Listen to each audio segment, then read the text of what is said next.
देश का सेवा करना चाहते हैं, बचपन से सपना है आपका देश के लिए कुछ करेंगे, देश के लिए, जिस देश ने आपको जन्म दिया है उस देश के लिए कुछ कर जाएंगे, तो उस देश ऐसा कुछ करेंगे कि पूरा ज़िंदगी भर देश आपको याद रखेगा, पूरे देश के हर एक नागरिक आपको एक इज्जत से देखेगा, हर एक नागरिक के मन में आपके लिए रिस्पेक्ट होगा। और सबसे इम्पोर्टेंट, आप जिस देश में जन्मे हो उसके लिए आप लोग कुछ करके फिर आप लोग इस दुनिया से जाएंगे। तो ये अगर आप लोग की इच्छा है तो आज जिस एग्ज़ाम के बारे में डिस्कस करेंगे, ये एग्ज़ाम सिर्फ और सिर्फ आप ही लोगों के लिए है। तो आज हम लोग डिस्कस करेंगे किसके बारे में? आज हम लोग डिस्कस करेंगे एनडीए एग्ज़ाम के बारे में। तो क्या है एनडीए एग्ज़ाम? एनडीए एग्ज़ाम के बाद आप लोग कैसे इंडियन आर्मी में, इंडियन नेवी में या इंडियन एयरफोर्स में आप लोग जा पाएंगे, वो सब के बारे में हम लोग डिस्कस करेंगे। अगर आप लोग का बचपन से सपना है कि देश के लिए कुछ करेंगे, देश हमारे भारत के लिए कुछ करेंगे, हमारे इंडिया के लिए कुछ करेंगे, तो आज हम लोग सब कुछ डिस्कस करेंगे कैसे आप लोग कर पाएंगे। तो हम लोग क्या डिस्कस करेंगे? ये एग्ज़ाम का पैटर्न क्या है, ये एनडीए एग्ज़ाम का पैटर्न क्या है, फिर हम डिस्कस करेंगे एग्ज़ाम का सिलेबस क्या है, फिर डिस्कस करेंगे इसका एलिजिबिलिटी क्राइटेरिया क्या है सर, फिर इसका शेड्यूल कब होता है ये एग्ज़ाम, अपॉर्चुनिटीज़ क्या क्या मिलता है, कोर्स फीस और इसका प्रमोशंस और सैलरीज के बारे में। तो सबसे पहले हम लोग स्टार्टिंग में देखेंगे एनडीए एग्ज़ाम होता क्या है sir, what is NDA exam. तो अगर मैं बोलूँ व्हाट इज़ एनडीए एग्ज़ाम, तो NDA stands for national defence academy, national defence academy, national defence academy.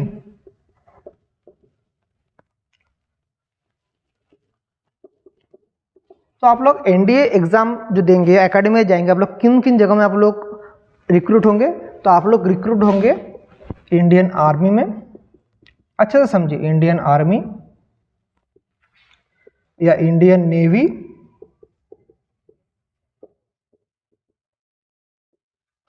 या इंडियन एयरफोर्स। अभी कब और कैसे आप लोग इन तीनों में किस में आप लोग जाएंगे, उसमें क्या क्या क्राइटेरिया है, उसके लिए क्या क्या एलिजिबिलिटी है, उसके ऊपर भी मैं आऊँगा। तो पहले आप लोग जान लीजिए एनडीए एग्ज़ाम में, मतलब एनडीए एक्चुअली क्या है? एनडीए एक एकेडमी है, नेशनल डिफेंस एकेडमी। वहाँ पर आप लोग इंडियन आर्मी, इंडियन नेवी और इंडियन एयरफोर्स के लिए आप लोग को ट्रेनिंग दिया जाता है। तो कैसे होता है ये exam, what is this exam pattern और क्या एलिजिबिलिटी क्राइटेरिया, उसके ऊपर हम लोग भी आएंगे। तो एग्ज़ाम क्या है समझ गए, कहाँ कहाँ आप लोग रिक्रूट हो पाएंगे, आर्मी में, नेवी में और एयरफोर्स में। तो सबसे पहले एग्ज़ाम का एलिजिबिलिटी क्या है सर? हम लोग तो समझ गए कि एग्ज़ाम होता क्या है, लेकिन एग्ज़ाम का एलिजिबिलिटी क्या है सर? तो हम लोग अभी देखते हैं कि एग्ज़ाम का एलिजिबिलिटी क्या है। तो एग्ज़ाम का एलिजिबिलिटी क्या है सर? तो एग्ज़ाम का एलिजिबिलिटी, सबसे पहले आप लोग एज कितना होना पड़ेगा आप लोगों का।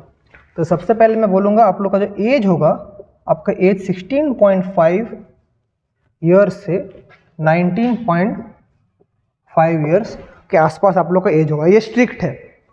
आप लोग को कैसे पता चलेगा?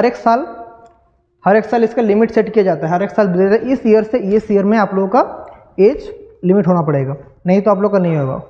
और एक चीज़, ये एग्ज़ाम कंडक्ट कौन कराता है, कंडक्टिंग बॉडी कौन है? तो एग्ज़ाम का जो कंडक्टिंग बॉडी है यूपीएससी। हाँ ठीक सुने, यूपीएससी। जिस संस्था, जो यूनियन पब्लिक, जो हमारा बोर्ड है, काउंसिल है, जहाँ से हमारे देश को इतने होनहार आईएएस ऑफिसर मिले, इतने होनहार आईपीएस ऑफिसर मिले, वही बॉडी कंडक्ट कराता है एनडीए एग्ज़ाम। तो आप लोग इसको अप्लाई कर पाएंगे upsc.gov.in के वेबसाइट से आप लोग इसको अप्लाई कर पाएंगे। फिर अगर मैं आप लोगों को बोलूँ कंडक्टिंग बॉडी हो गया, एज लिमिट हो गया, फिर एजुकेशनल क्वालिफिकेशन क्या है सर? तो वो भी देख लेते हैं। एजुकेशनल क्वालिफिकेशन,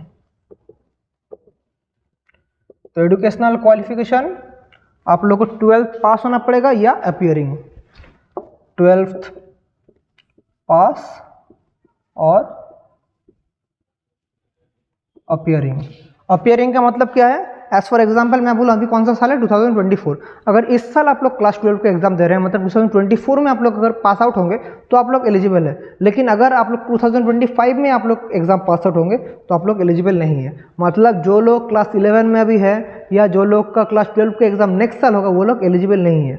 मतलब 2023 में जो लोगों ने पास किया वो लोग एलिजिबल है, 22 में एलिजिबल है, 21 में एलिजिबल है, लेकिन 25 में एलिजिबल नहीं है। तो ये आप लोगों को जानना पड़ेगा।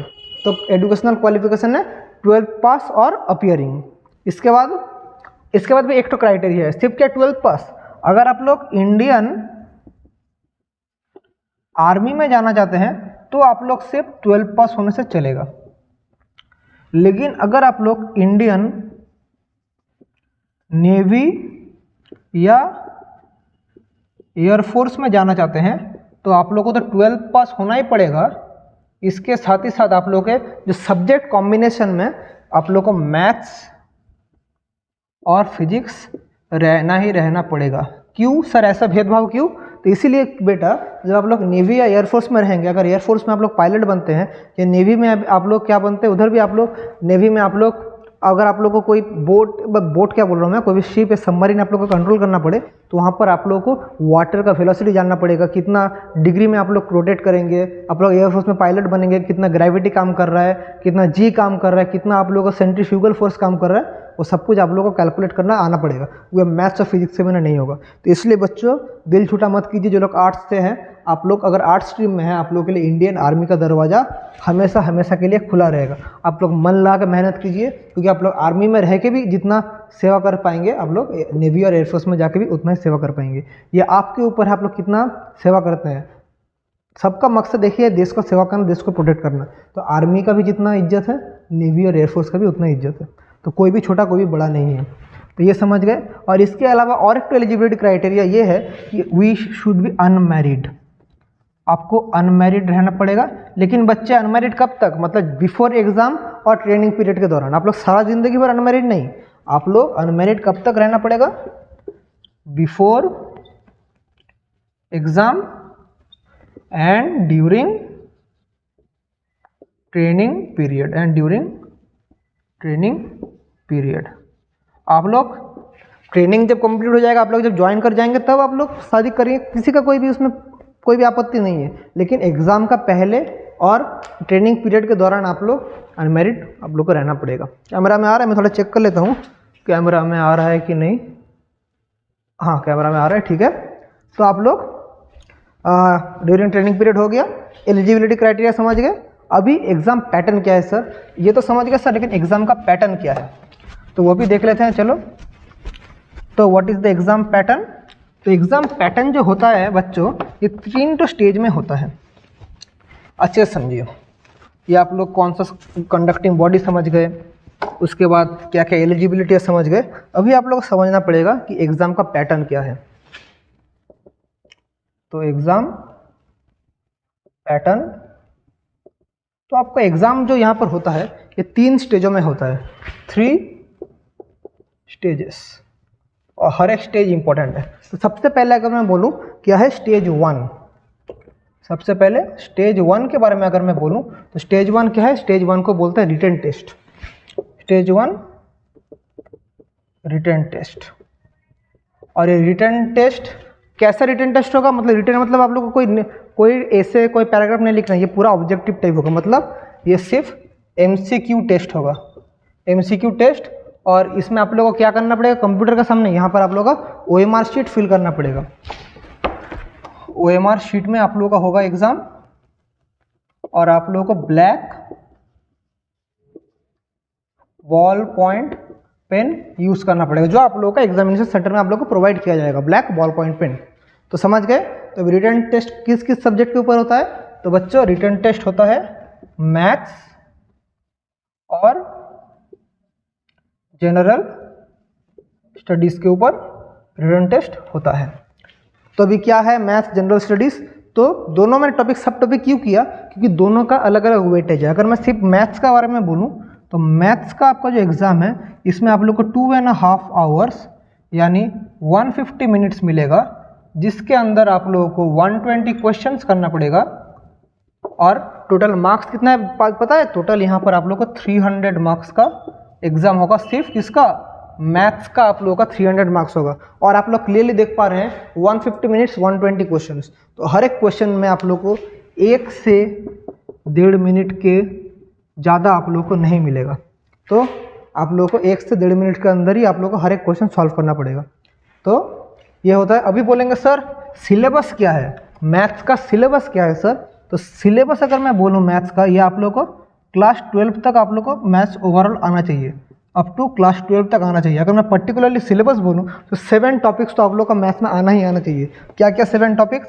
तो सबसे पहले अलजेब्रा, फिर ट्रिगोनोमेट्री, बेसिक ट्रिगोनोमेट्री आप लोग को आना पड़ेगा, फिर 2D 3D जियोमेट्री आप लोग को आना चाहिए, फिर vector algebra,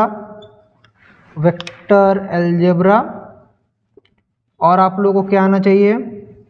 matrices and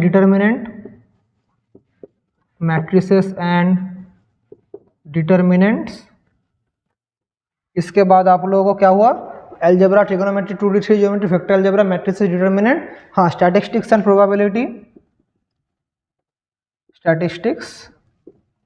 probability. और आप लोगों को क्या आना चाहिए? हो गया algebra, vector algebra, determinant, trigonometry, 2D 3D geometry हो गया। और क्या मिस कर रहा हूँ मैं? हाँ कैलकुलस, और आप लोगों को कैलकुलस आना चाहिए। कैलकुलस क्या? कैलकुलस दोनों ही, डिफरेंशियल एंड इंटीग्रल, दोनों ही कैलकुलस आप लोग को आना चाहिए। कैमरा में आ रहा है? लास्ट तक थोड़ा चेक कर लेता हूँ कैमरा में आ रहा है कि नहीं। हाँ एकदम बढ़िया आ रहा है कैमरा में। तो आप लोग का यह है मैथ्स का सिलेबस। तो आप लोग का जो अकेला मैथ्स ही 300 मार्क्स का वेटेज होल्ड करता है। तो algebra, trigonometry, 2D 3D geometry, vector algebra, matrices, determinant, statistics, probability, calculus and differential integral. तो इन 7 टॉपिक्स के ऊपर से मैथ्स का वेटेज होल्ड करता है। इसके अलावा और एक तो क्या टॉपिक है? General studies. तो सर जनरल स्टडीज़ में क्या टॉपिक है? तो जनरल स्टडीज़ कितना नंबर का होता है बोलिए तो? ये तो 300 मार्क्स का हुआ। जनरल स्टडीज़ अभी चौक जाएंगे। जनरल स्टडीज़ होता है 600 मार्क्स का। तो अभी अगर हम लोग बोले जनरल स्टडीज़, तो अकेला जनरल स्टडीज़ हमारा होता है 2.5 आवर से मिलता है, मतलब 150 मिनट से मिलता है इसमें। तो 150 मिनट्स में क्या होता है? 150 मिनट्स में आप लोग टोटल कितना मार्क्स पता है? टोटल आप लोग को यहाँ पर 600 मार्क्स का एग्ज़ाम आप लोग को देना पड़ेगा। जनरल स्टडीज़ में 600 मार्क्स का एग्ज़ाम। इसका भी पार्ट ए पार्ट बी है। तो इसका अगर मैं इसका भी पार्ट ए का एग्ज़ाम अगर बोलूँ, इसका अगर सिलेबस बोलूँ, तो पार्ट ए में इसका अगर मैं सिलेबस के बारे में भी बोलूँ, सिलेबस, तो इसका भी कुछ डिवीज़न है, पार्ट ए और पार्ट बी। पार्ट ए में सिर्फ इंग्लिश का एग्ज़ाम आप लोग को देना पड़ेगा, जिसका वेटेज है 200 मार्क्स। तो अकेला इंग्लिश का आप लोग को 200 मार्क्स देना पड़ेगा। इंग्लिश में तो 600 में 200 कहाँ चल के? इंग्लिश में। बाकी जो 400 मार्क्स है वो कहाँ है? पार्ट बी में। पार्ट बी में क्या क्या आता है? इसमें अलग अलग सेक्शन है। तो सेक्शन ए में आप लोग को फिजिक्स का एग्ज़ाम देना पड़ेगा, फिर सेक्शन बी में केमिस्ट्री, फिर सेक्शन सी में जनरल साइंस, फिर सेक्शन डी में हिस्ट्री, फिर जियोग्राफी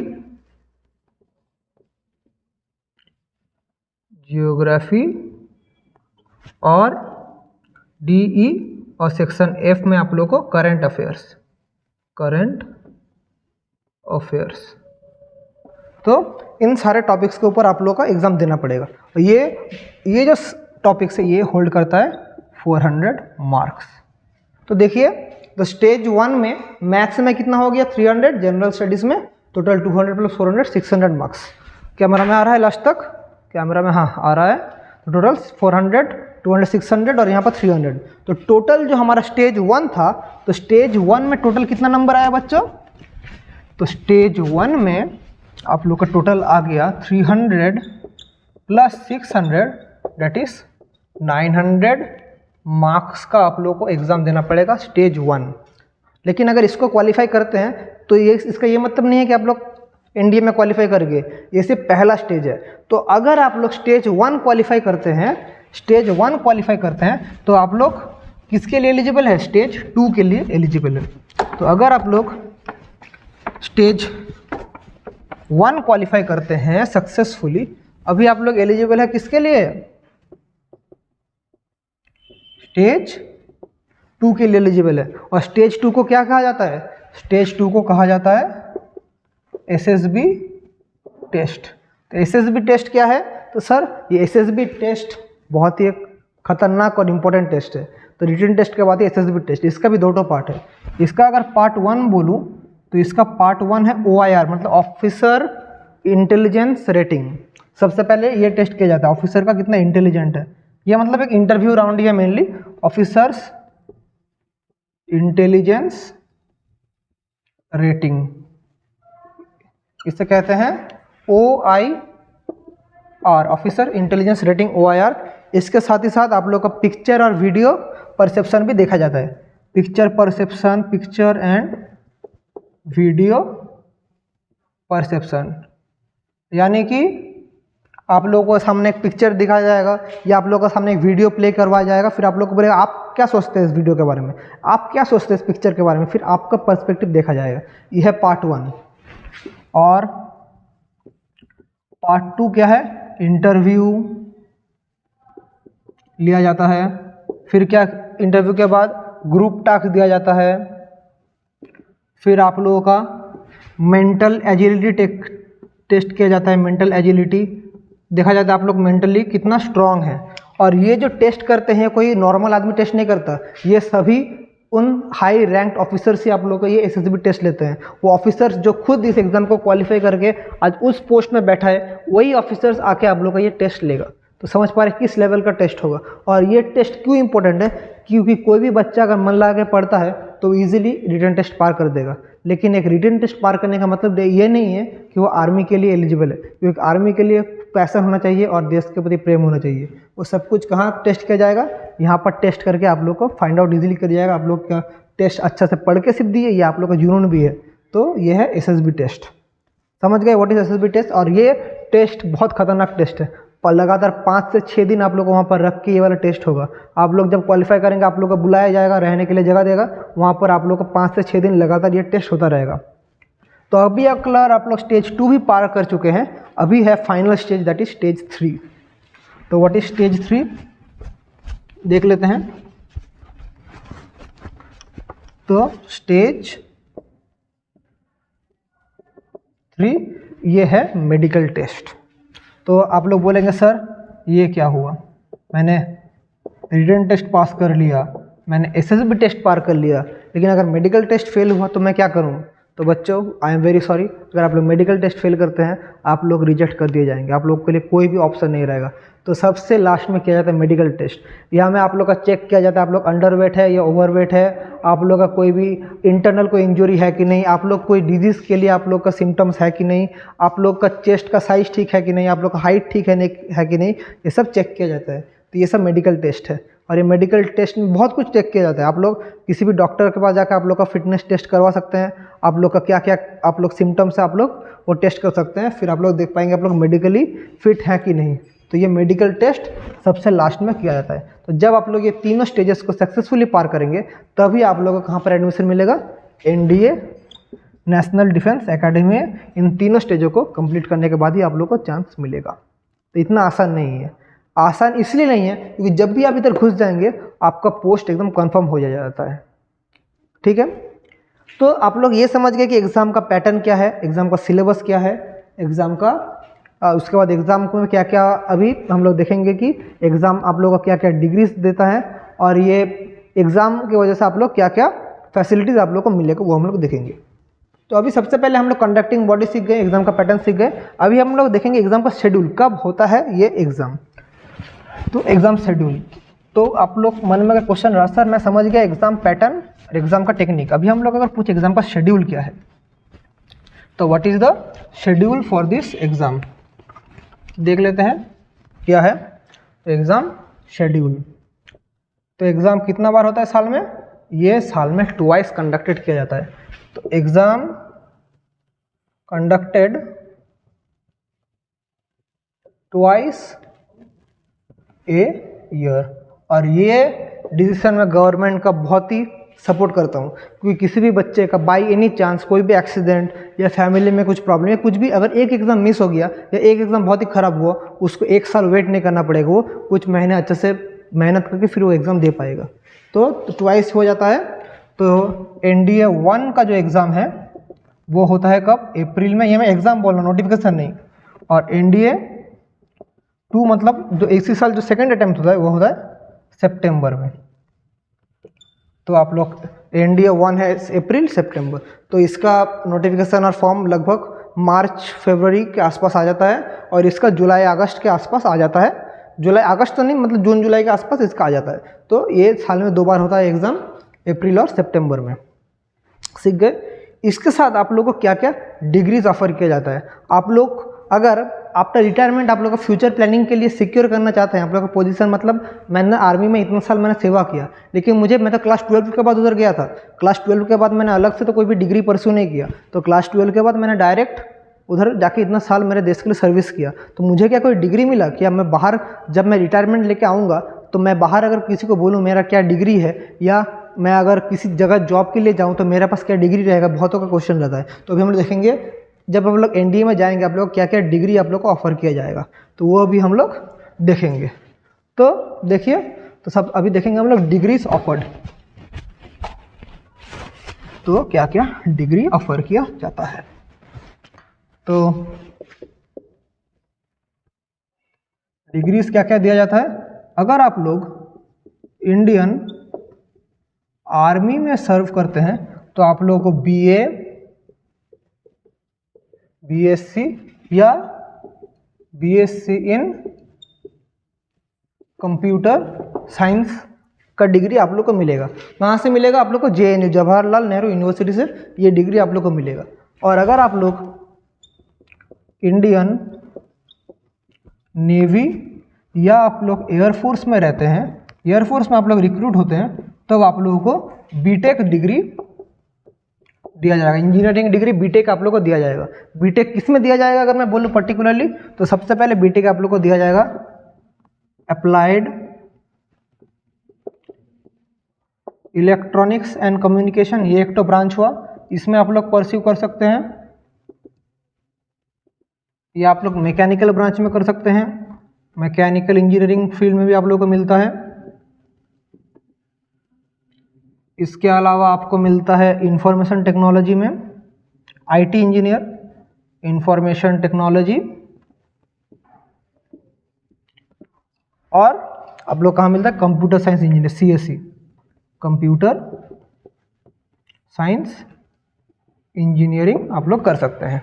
तो बीटेक आप लोग को इस 4 फील्ड में आप लोग बीटेक कर सकते हैं। तो आप लोग जब भी NDA एकेडमी में आप लोग रहेंगे तब आप लोग BA आर्मी में रहेंगे तो BA, BSc या BSc कंप्यूटर साइंस, और नेवी या एयरफोर्स में आप लोग को 4 साल का कोर्स रहता है, electronics and communication, mechanical engineering, information technology, computer science engineering. तो ये डिग्रीज आप लोग को ऑफर किया जाएगा। इसके बाद बहुत सारे बच्चों का क्वेश्चन रहता है, सर ये मैं तो बहुत अच्छे से मैं देश का सेवा करना चाहता हूँ, लेकिन मैं बहुत ही पुअर मिडिल क्लास फैमिली से बिलोंग करता हूँ, मेरे घर वाले क्या ये पूरा कोर्स का फीस अफोर्ड कर पाएंगे? तो अभी मैं जब लिखूंगा ये कोर्स का टोटल फीस कितना, आप लोग चौंक जाएंगे। मैं लिटरली बोल रहा हूँ, आप लोग चौंक जाएंगे। तो अभी अगर मैं इस कोर्स के फीस को डिस्कस करूँ तो एंटायर कोर्स के लिए कितना खर्चा होता है आप लोग को पता है? एंटायर जो कोर्स है, एंटायर कोर्स के लिए कितना खर्चा होता है? तो टोटल कोर्स फीस का मैं अगर बात बोलूं तो चौंक जाएंगे। टोटल कोर्स फीस आप लोग को जो मिलता है, मतलब टोटल देना पड़ेगा, दैट इज ₹59,850। ये सिर्फ 1 साल 2 साल नहीं, ये पूरा फुल कोर्स के लिए आप लोगों को देना पड़ेगा। ये मैं जनरल का बात बोल रहा हूँ। तो फुल कोर्स के लिए आप लोग को सिर्फ 60,000 के अंडर 59,850, अगर मैं प्रिसाइज बोलूँ 59,850, इतना फीस आप लोग को देना पड़ेगा। और अब मैं फिर भी पकड़ लेता हूँ कि ये भी आप लोगों के लिए बहुत है, तो आप लोग घर वालों को भी आप लोग को टेंशन देने की जरूरत नहीं। आप जितना दिन आप लोग ट्रेनिंग में रहेंगे ना, ट्रेनिंग पीरियड में आप लोग को कितना स्टाइफंड मिलेगा पता है? ट्रेनिंग पीरियड में आपको ₹53,000 से 54,000 पर मंथ के बीच आप लोग को क्या मिलेगा पता है? स्टाइपेंड मिलेगा। इतना आप लोग को स्टाइपेंड मिलेगा, 53,000 से 54,000 पर मंथ स्टाइपेंड। आप लोग खुद ही अपना पेमेंट कर सकते हैं। ये आप लोग का ट्रेनिंग पीरियड में आप लोग को स्टाइपेंड मिलेगा।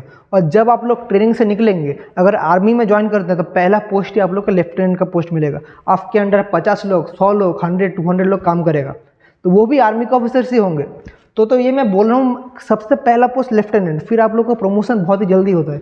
जब भी आप लोग एनडीए के थ्रू घुसेंगे, आप लोग का प्रमोशन बहुत ही जल्दी होगा। आप लोग कुछ ही दिनों बाद, कुछ ही दिन मतलब कुछ ही सालों बाद आप लोग मेजर बनेंगे, जनरल बनेंगे, बहुत ही स्पीड आप लोग प्रमोशन होता है इधर। और ट्रेनिंग पीरियड के बाद जो हाईएस्ट सैलरी कुछ लगभग ₹2.5 लाख पर मंथ के आसपास से रहता है, जो हाईएस्ट सैलरी दिया जाता है। तो ये मैं सिर्फ सैलरी के बात बोल रहा हूँ। बहुत बोलेंगे कि ये सर बहुत ही कम है, ये तो मैं आप लोगों को ये बोला कि कितना पर मंथ आप लोग को सैलरी इन हैंड मिलेगा। इसके साथ साथ आर्मी में जब भी आप लोग ड्यूटी करेंगे, बहुत सारे आप लोग को अपार्ट फ्रॉम सैलरी बहुत सारी सुविधा मिलेगा। तो सबसे पहले आप लोगों को एक रहने के लिए एक बंगलो मिलेगा, उस बंगलो में एक माली रहेगा जो सरकारी खर्चा में रहेगा। उसके बाद आप लोगों को सरकार से गाड़ी मिलेगा, वो गाड़ी के साथ साथ एक ड्राइवर भी मिलेगा, ड्राइवर भी सरकारी खर्चा में आप लोग को मिलेगा। इसके बाद आप लोग घर में खाना बनाने के लिए एक शेफ़ मिलेगा, वो भी सरकारी खर्चा। गाड़ी जो चलाएंगे उसका पेट्रोल खर्चा सरकार का होगा। आपके बेटा बेटी जितना भी होगा, सन डॉटर, सबका पढ़ाने का खर्चा सरकार का। आपका कोई भी डिजीज़ हुआ, कोई भी मेडिकल इशू हुआ, किसका खर्चा? सरकार का। आपका कहीं पर घूमने जाएंगे, कौन खर्चा देगा? कहीं पर रहेंगे, क्वार्टर कौन देगा? सरकार देगा। तो इतना सब कुछ पर्क्स रहता है for doing an job in the Indian army, Indian navy and Indian air force. तो फैसिलिटीज़ गवर्नमेंट से बहुत मिलता है। तो मैं इसलिए बोलूँगा, कोई भी बच्चा जो आर्मी में, नेवी में या एयरफोर्स में जाके देश का सेवा करना चाहता है, तो उनके लिए अभी आप लोग अगर क्लास 10 का एग्ज़ाम दिए हैं या आप लोग नेक्स्ट साल देंगे, तो ये एनडीए एग्ज़ाम के लिए आप लोग अच्छे से प्रिपेयर कर सकते हैं। और मैंने आई होप सब कुछ मैंने कवर कर दिया। तो मैंने एलिजिबिलिटी डिस्कस कर दिया, फिर एग्ज़ाम पैटर्न डिस्कस कर दिया, फिर मैंने एग्ज़ाम कब होता है बोल दिया, फिर इसका कोर्स फीस बोल दिया, फिर क्या क्या डिग्रीज ऑफर होता है ये भी आप लोगों को बोल दिया, और क्या क्या आप लोगों का सैलरी कैसा मिलेगा, ट्रेनिंग पीरियड में स्टाइपेंड कैसा मिलेगा, वो भी आप लोगों को मैंने बोल दिया। इसके अलावा भी अगर कुछ भी डाउट आप लोग को होता है, आप लोग कमेंट में मुझे उस चीज़ को पूछ सकते हैं। मैं हमेशा आपको कमेंट का आंसर दूंगा, आप लोग किसी भी टाइप का डाउट। और लास्ट में मैं सिर्फ एक ही मैसेज आप लोग को देना चाहूँगा, ये एग्ज़ाम हर एक जन के लिए नहीं है। जो लोग का अच्छा पैशन है, जो लोग का सिर्फ एक ही मोटो है कि देश का सेवा करना, तो और अपने देश के प्रति बहुत ही प्यार है, वही सिर्फ इस एग्ज़ाम को क्वालिफाई कर पाएंगे। क्योंकि रिटन टेस्ट तो बहुत ही क्वालिफाई कर लेते हैं, लेकिन एसएसबी टेस्ट में जाके वो लोग कट आउट हो जाते हैं। क्योंकि आर्मी वाले जो ऑफिसर्स हैं वो बेवकूफ़ नहीं है, थोड़ा सा भी इधर उधर देखेगा वो लोग जानते हैं, एक्सपीरियंस आदमी है। तो इसलिए अगर आपके दिल में अच्छे से प्यार है अपने देश के लिए और अपने देश के लिए कुछ करना चाहते हैं, तो ये एग्ज़ाम को आप लोग मिस मत कीजिए। अभी टाइम है, अच्छे से पढ़ाई कीजिए, फिटनेस के ऊपर ध्यान दीजिए, मन लगा के पढ़ाई कीजिए। और इसके साथ ही साथ अभी तो मेरा करियर काउंसलिंग के ऊपर मैं अलग अलग कोर्स के ऊपर वीडियो आप लोगों के लिए ऊपर ला ही रहा हूँ। मैं ऑलरेडी डॉक्टर के ऊपर एक वीडियो लाया हूँ, फिर engineering course through JEE Main and advance के ऊपर आया हूँ, फिर आज मैंने एनडीए के ऊपर लाया हूँ। फिर मैं नेक्स्ट वीडियो में एक दूसरा करियर अपॉर्चुनिटी के बारे में भी डिस्कस करूँगा। तो अगर आप लोगों को मेरे ये लेक्चर सीरीज़ अच्छा लग रहा है, करियर काउंसलिंग सीरीज अच्छा लग रहा है, तो चैनल को सब्सक्राइब करके और वीडियो को लाइक कर देना। इसी के साथ हम इस वीडियो को यहाँ पर एंड करेंगे और आप सभी लोगों को थैंक यू।